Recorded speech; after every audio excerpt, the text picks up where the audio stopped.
High, আমি তায়বা। তোমরা সকলে কেমন আছো? আশা করি খুব ভালো আছো। জানো, আজকে সকাল থেকেই না প্রচণ্ড বৃষ্টি হচ্ছিল, আর আজকে বাসায় কিছু মেহমান আসারও কথা। তো তাদের জন্য অপেক্ষা করছিলাম, আর বাসার কিছু কাজ করতে করতে এক কাপ চা খাচ্ছিলাম। আজকে আমি শেয়ার করব আমার আম্মু মেহমানদের জন্য কি কি রান্না করেছিলেন। প্রথমেই ছিল মাছ, এরপরে ছিল আমার আম্মুর খুব পছন্দের একটা রান্না, সেটা হচ্ছে মাসকালাইয়ের ডাল। এটা মাছের মাথা দিয়ে রান্না করা হয়, আর খেতেও হয় ভীষণ মজা। এরপর ছিল মিষ্টি লাউ আর চিংড়ি, এর সাথে ছিল ঢ্যাঁড়স ভাজি আর 2 রকমের মাছ ভাজা। এখানে ছোট মাছ ছিল আর একটা বড় মাছ ছিল।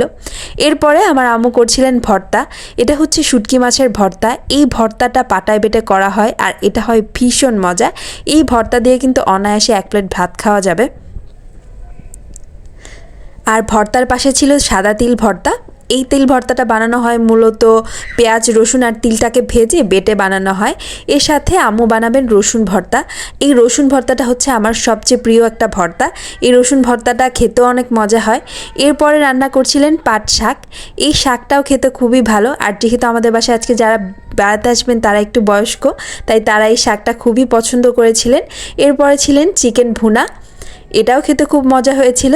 আর যারা আমাদের বাসায় বেড়াতে এসেছিলেন তারা আমাদের জন্য কেকও নিয়ে এসেছিলেন।